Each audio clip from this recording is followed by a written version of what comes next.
1923 में कांग्रेस के काकीनाडा अधिवेशन में मोहम्मद अली जिन्ना ने अपने अध्यक्षीय भाषण में आजकल की अनुसूचित जातियों को, जिन्हें उन दिनों अछूत कहा जाता था, हिंदू और मुस्लिम मिशनरी संस्थाओं में बांट देने का सुझाव दिया। हिंदू और मुस्लिम अमीर लोग इस वर्ग भेद को पक्का करने के लिए धन देने को भी तैयार हो गए। इस प्रकार अछूतों के ये दोस्त उन्हें धर्म के नाम पर बांटने की कोशिशें करने में जुट गए। उसी समय जब इस मामले पर बहस का वातावरण था, भगत सिंह ने अछूत का सवाल नामक एक लेख लिखा। इस लेख में श्रमिक वर्ग की शक्ति व सीमाओं का अनुमान लगाकर उसकी प्रगति के लिए ठोस सुझाव दिए गए थे। भगत सिंह का यह लेख जून 1928 के कीर्ति में विद्रोही नाम से प्रकाशित हुआ। तो आइए उस लेख की याद ताजा करते हैं। भगत सिंह बोलते हैं, हमारे देश जैसे बुरे हालात किसी दूसरे देश के नहीं हुए। यहाँ अजब अजब सवाल उठते रहते हैं। एक अहम सवाल अछूत समस्या है। समस्या यह है कि 30 करोड़ की जनसंख्या वाले देश में जो 6 करोड़ लोग अछूत कहलाते हैं, उनके स्पर्श मात्र से धर्म भ्रष्ट हो जाएगा। उनके मंदिरों में प्रवेश से देवगण नाराज हो उठेंगे। कुएं से उनके द्वारा पानी निकालने से कुआं अपवित्र हो जाएगा। ये सवाल 20वीं सदी में किए जा रहे हैं, जिन्हें कि सुनने में ही शर्म आती है। हमारा देश बहुत आध्यात्मवादी है, लेकिन हम मनुष्य को मनुष्य का दर्जा देते हुए भी झिझकते हैं, जबकि पूर्णतया भौतिकवादी कहलाने वाला यूरोप कई सदियों से इनकलाब की आवाज उठा रहा है। उन्होंने अमेरिका और फ्रांस की क्रांतियों के दौरान ही समानता की घोषणा कर दी थी। आज रूस ने भी हर प्रकार का भेदभाव मिटाकर क्रांति के लिए कमर कसी हुई है। हम सदा ही आत्मा परमात्मा के वजूद को लेकर चिंतित होने तथा इस जोरदार बहस में उलझे हुए हैं कि क्या अछूत को जनेऊ दे दिया जाएगा।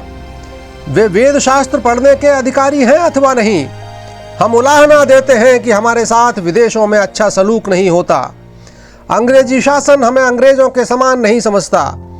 लेकिन क्या हमें यह शिकायत करने का अधिकार है? सिंध के एक मुस्लिम सज्जन श्री नूर मोहम्मद ने, जो बम्बई काउंसिल के सदस्य हैं, इस विषय पर 1926 में क्या खूब कहा है। If the Hindu society refuses to allow other human beings fellow creatures so that to attend public school, and if the president of local board representing so many lakhs of pupil in this house refuses to allow his fellows and brothers the elementary human right of having water of drink, what right have they to ask for more rights from the bureaucracy? Before we accuse pupil coming from other lands, we should see how can we ask for greater political rights when we ourselves deny elementary rights of human beings? इसका अर्थ है कि जब तुम एक इंसान को पीने के लिए पानी देने से भी इनकार करते हो, जब तुम उन्हें स्कूल में भी पढ़ने नहीं देते, तो तुम्हें क्या अधिकार है कि अपने लिए अधिक अधिकारों की मांग करो। जब तुम एक इंसान को समान अधिकार देने से भी इनकार करते हो, तो तुम अधिक राजनीतिक अधिकार मांगने के अधिकारी कैसे बन गए? बात बिल्कुल खरी है। लेकिन यह क्योंकि एक मुस्लिम ने कही है, इसलिए हिंदू कहेंगे कि देखो, वह उन अछूतों को मुसलमान बनाकर अपने में शामिल करना चाहते हैं। जब तुम उन्हें इस तरह पशुओं से भी गया बीता समझोगे, तो वह जरूर ही दूसरे धर्मों में शामिल हो जाएंगे, जिनमें उन्हें अधिक अधिकार मिलेंगे, जहां उनसे इंसानों जैसा व्यवहार किया जाएगा। फिर यह कहना कि देखो जी, ईसाई और मुसलमान हिंदू कौम को नुकसान पहुंचा रहे हैं, व्यर्थ होगा। कितना स्पष्ट कथन है, लेकिन यह सुनकर सभी तिलमिला उठते हैं। ठीक इसी तरह की चिंता हिंदुओं को भी हुई। सनातनी पंडित भी कुछ न कुछ इस मसले पर सोचने लगे। बीच बीच में बड़े युगांतरकारी कहे जाने वाले भी शामिल हुए। पटना में हिंदू महासभा का सम्मेलन लाला लाजपत राय की अध्यक्षता में हुआ तो जोरदार बहस छिड़ी। लाला लाजपत राय तो अछूतों के बहुत पुराने समर्थक माने जाते रहे हैं। अच्छी नोकझोंक हुई। समस्या यह थी कि अछूतों को यज्ञोपवीत धारण करने का हक है अथवा नहीं। क्या उन्हें वेद शास्त्रों का अध्ययन करने का अधिकार है? बड़े बड़े समाज सुधारक तमतमा गए, लेकिन लाला जी ने सबको सहमत कर दिया तथा यह 2 बातें स्वीकृत कर हिंदू धर्म की लाज रख ली। वरना जरा सोचो कितनी शर्म की बात होती। कुत्ता हमारी गोद में बैठ सकता है, हमारी रसोई में निस्संग फिरता है, लेकिन एक इंसान का हमसे स्पर्श हो जाए तो बस धर्म भ्रष्ट हो जाता है। सबको प्यार करने वाले भगवान की पूजा करने के लिए मंदिर बना है, लेकिन वहां अछूत जा घुसे तो वह मंदिर अपवित्र हो जाता है, भगवान रुष्ट हो जाता है। घर की जब यह स्थिति हो तो बाहर हम बराबरी के नाम पर झगड़ते अच्छे लगते हैं। तब हमारे इस रवैये में कृतज्ञता की भी गंध आती है। जो निम्नतम काम करके हमारे लिए सुविधाओं को उपलब्ध कराते हैं उन्हें ही हम दुरदुराते हैं। पशुओं की हम पूजा कर सकते हैं, लेकिन इंसान को पास नहीं बिठा सकते।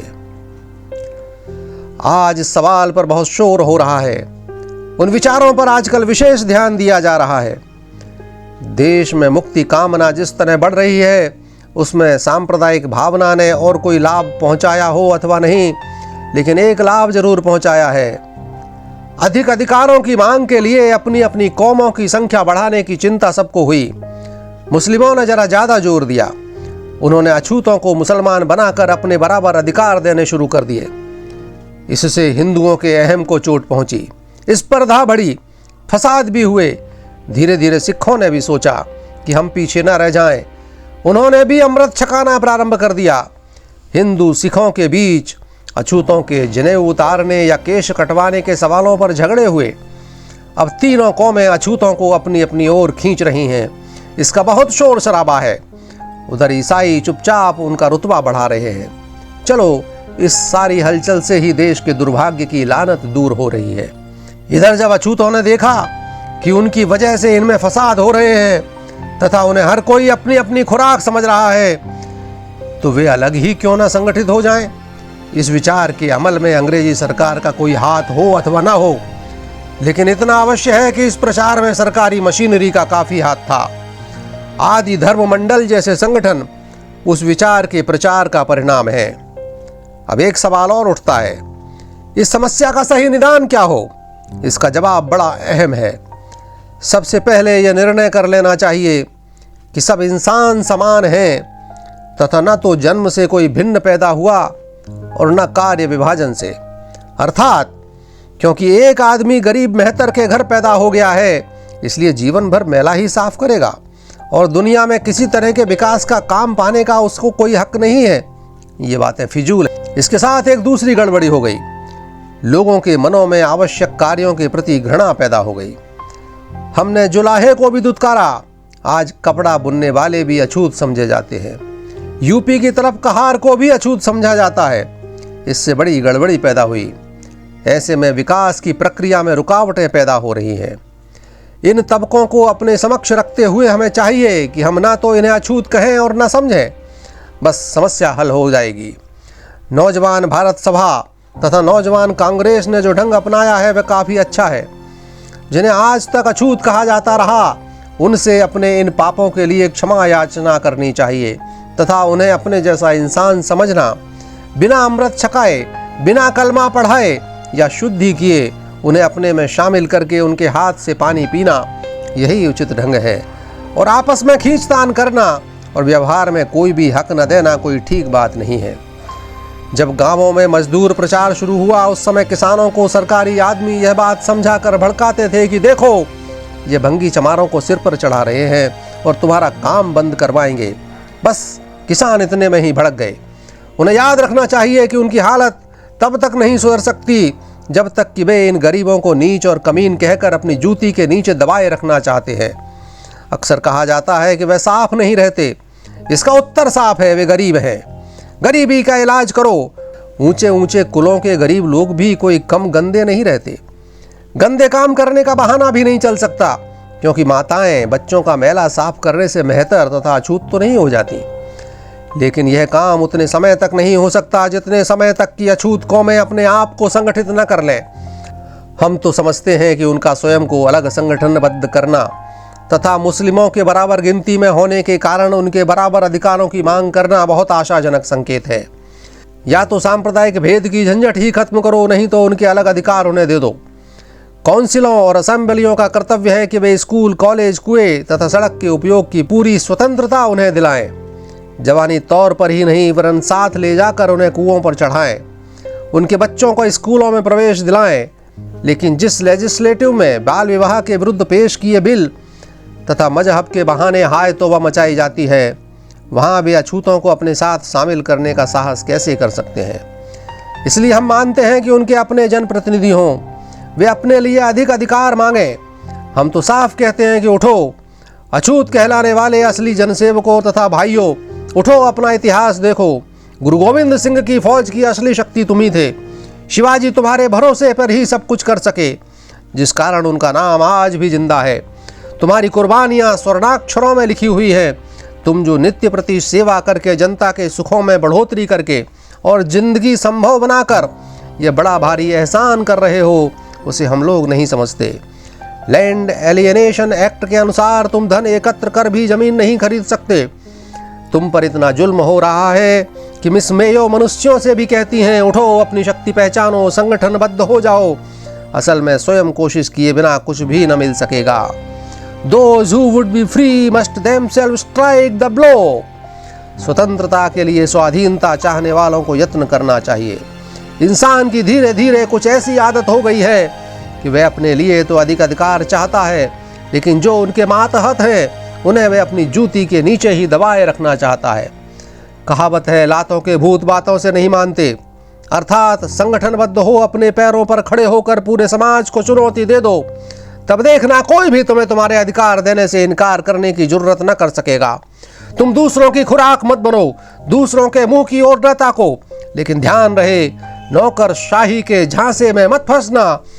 यह तुम्हारी कोई सहायता नहीं करना चाहती, बल्कि तुम्हें अपना मोहरा बनाना चाहती है। यही पूंजीवादी नौकरशाही तुम्हारी गुलामी और गरीबी का असली कारण है। इसलिए तुम उसके साथ कभी ना मिलना, उसकी चालों से बचना, तब सब कुछ ठीक हो जाएगा। तुम असली सर्वहारा हो, संगठनबद्ध हो जाओ, तुम्हारी कुछ भी हानि ना होगी, बस गुलामी की जंजीरें कट जाएंगी। उठो और वर्तमान व्यवस्था के विरुद्ध बगावत खड़ी कर दो। धीरे धीरे होने वाले सुधारों से कुछ नहीं बन सकेगा। सामाजिक आंदोलन से क्रांति पैदा कर दो तथा राजनीतिक और आर्थिक क्रांति के लिए कमर कस लो। तुम ही तो देश का मुख्य आधार हो, वास्तविक शक्ति हो। सोए हुए शेरों, उठो और बगावत खड़ी कर दो।